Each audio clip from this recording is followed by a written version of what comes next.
Can I jump in?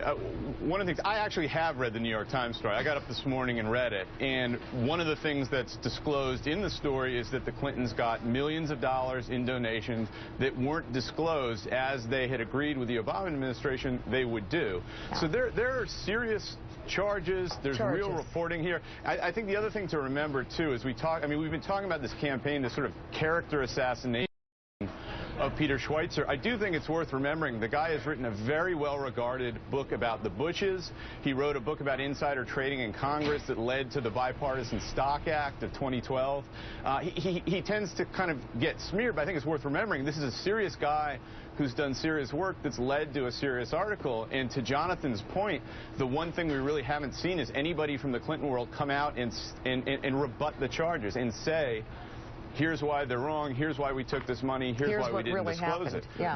That's the next step in this story. But Josh, you've talked to him, you've interviewed him, you've looked into this. Is he a man with an agenda? Is he bankrolled by people who support Ted Cruz? I don't think there's any question that Schweitzer's a conservative, and I think people should read the book and make up their minds for themselves.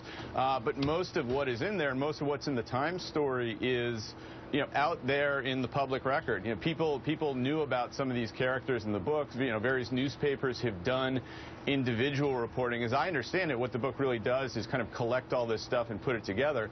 But I don't think it's quite accurate to portray Schweitzer as simply a Republican with a grievance against Democrats, or he wouldn't be out doing this big investigation of Jeb Bush.